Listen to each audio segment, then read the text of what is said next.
ఒక ఊరిలో ఒక పందిపిల్ల నడుచుకుంటూ వస్తూ ఉంటుంది. అప్పుడే అటు నుంచి ఒక కుక్క పిల్ల కూడా నడుచుకుంటూ వస్తుంది. అప్పుడు కుక్క పిల్ల పందిపిల్ల రెండు ఎదురుగా నిల్చుంటాయి. కుక్క పిల్ల పందిపిల్లతో ఇలా అంటుంది, నువ్వు బురదలో పైకణలో పొర్లాడుతావు. నీ వల్ల ఇక్కడ ఊరిలో అందరికీ చెడ్డ రోగాలు వస్తాయి.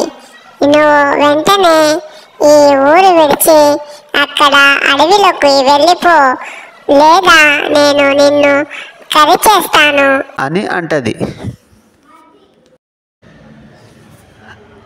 అప్పుడు పందిపిల్ల కుక్కతో ఇలా అంటుంది, నేను పైకణలో బురదలో పొర్లాడతాను, కానీ ఇంటి దగ్గరికి రాను.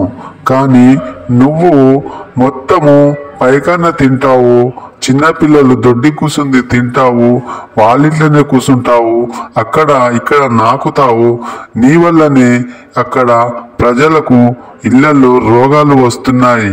అవి తెలియక వాళ్ళు నిన్ను అలాగే పెంచుకుంటున్నారు.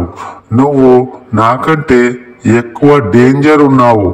నీ వల్లే ఎక్కువ ప్రజలకు రోగాలు వచ్చే అవకాశము ఉంది.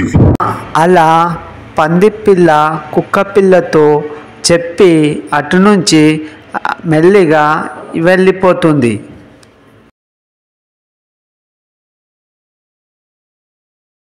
అయ్యో, అనవసరంగా నీతో గొడవ పడ్డాను. నువ్వు చెప్పింది ఇట్లా కరెక్టే కదా. నా వల్ల ఇంట్లో పెంచుకోవడం వల్ల అందరికీ రోగాలు వస్తున్నాయి. నువ్వు చెప్పింది ఇట్లా కరెక్టే అంటూ కుక్క వెళ్ళిపోతుంది.